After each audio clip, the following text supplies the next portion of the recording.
السلام علیکم ورحمۃ اللہ وبرکاتہ۔ محترم طلباء کرام، کیا حال ہے؟ میں امید کرتا ہوں تمام طلباء کرام خیریت کے ساتھ ہوں گے۔ تو اس سے پہلے ہمارا جو ہے آج کا لیکچر حدیث مبارکہ میں سے حدیث نمبر 5 ہے۔ اس سے پہلے ہم نے حدیث نمبر 4 کو پڑھا۔ میں امید کرتا ہوں تمام طلباء کرام نے اس حدیث کے ترجمہ کو اور معنی مفہوم کو اچھے طریقے سے سمجھ لیا ہوگا۔ تو آج ہم چلتے ہیں حدیث نمبر 5 کی طرف۔ پہلے اس کو حدیث کو نوٹ کریں گے، اس کا ترجمہ پڑھیں گے، پھر اس کے معنی اور تشریح کی طرف آتے ہیں۔ حدیث نمبر ہماری 5 ہے طلباء کرام۔ لا یؤمن احدکم، لا یؤمن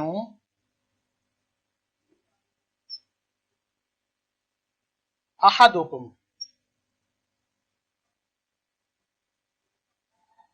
کم حتی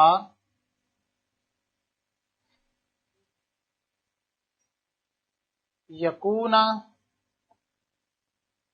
ہواہ تابعا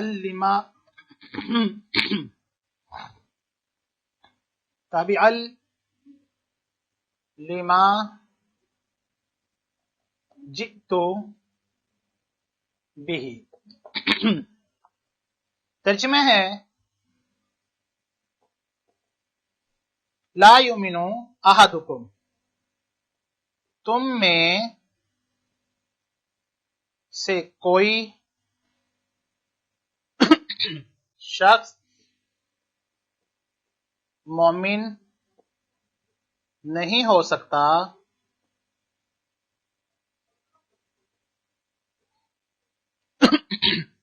جب تک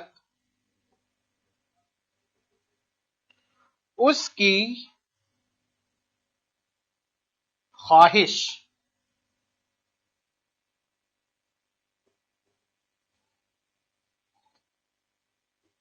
اس تعلیم کے مطابق نہ ہو جائے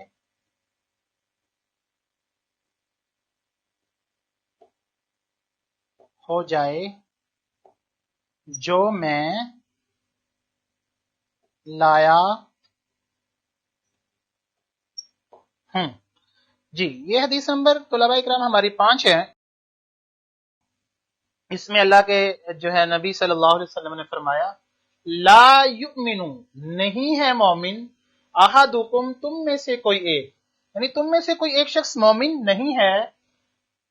کیوں مومن نہیں ہے؟ کب تک نہیں ہے؟ حتی یکون، یہاں تک کہ ہو جائے ہواہ، اس کی خواہشات، اس کے دل میں جو ہے پیدا ہونے والی جو خواہشیں ہیں وہ نہ ہو جائیں، تابعاً، مطابق یا پیروی کرنے والی اور ماننے والی، لما، اس چیز کو، جئت بہ، جو میں لے کر آیا ہوں۔ تو اب یہ جو ہے احادیث مبارکہ جو ہے ہماری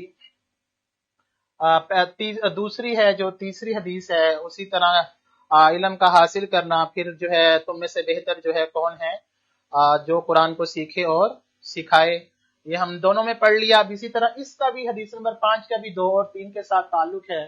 اس کے اندر بھی قرآن کی تعلیمات کی طرف انسان کو متوجہ کیا جا رہا ہے۔ ان 3 احادیث کا مطلب ہمارے سبق کے اندر آنا، اور تینوں کا تقریباً ملتا جلتا مفہوم ہے کہ اس سے ہمیں اندازہ لگا لینا چاہیے کہ ہمارے لیے جو ہے دین اور شریعت اور قرآن، یعنی دین اور شریعت، ہمارے جو قرآن اور اللہ کے نبی کے احکامات ہیں، ان کو سیکھنا کتنا ضروری ہے۔ انسانی فطرت کا بھی یہ تقاضا ہے کہ جو ہے اللہ تعالیٰ کے نبی جو ہے پیارے پیغمبر حضرت محمد صلی اللہ علیہ وسلم جو تعلیمات ہمارے لیے لے کر آئے ہیں، ہمیں بھی اپنی زندگی کو ان تعلیمات کے مطابق ڈھال لینا چاہیے۔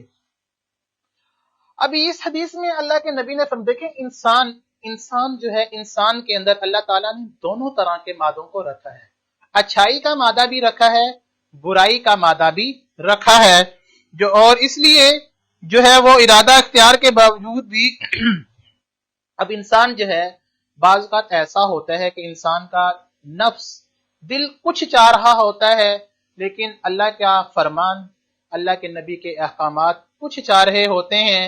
اب انسان اگر اللہ کے حکم کو چھوڑ کر، اللہ کے نبی صلی اللہ علیہ وسلم کے فرمان کو چھوڑ کر اپنے دل کی مان لیتا ہے تو وہ مطلب گناہ کی طرف چلا جاتا ہے، جس کا اسے جو ہے نا اپنی سزا ملے گی قیامت والے دن۔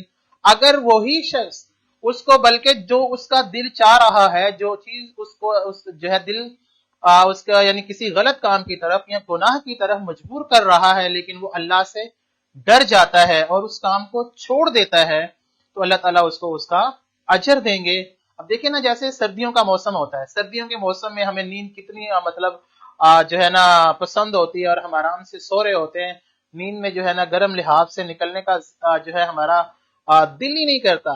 لیکن اللہ کا حکم جب آتا ہے صبح آ کے، جب جو ہے صبح کے وقت ہمارے لیے جو ہے سردیوں فجر اور عشاء کی نماز پڑھنا بہت مشکل ہوتا ہے، کہ سردیوں بسترے میں سے نکلنے کے لیے دل ہی نہیں کرتا ہمارا، تو اب کیا کرتے ہیں کہ اللہ کا حکم ہے، نماز جو ہے وہ بلا رہے ہیں، حی علی الفلاح، ہمیں تو کامیابی کی طرف بلایا جا رہا ہے، لیکن ہم اپنا گرم بستر چھوڑ کر نماز کے لیے نہیں جاتے۔ اب دل کہتا ہے، ہمارا دل کہتا ہے کہ نہیں نہیں نہیں، گرم بستر کو چھوڑ کے ہم کیسے جائیں گے، لیکن اللہ کا حکم کہہ رہا ہے کہ نماز کی طرف تم آؤ۔ اب یہاں پہ اگر ہم نے دل کی بات مان لی، نماز کو چھوڑ دیا، اور جو ہے تو ہم گناہگار ہوں گے۔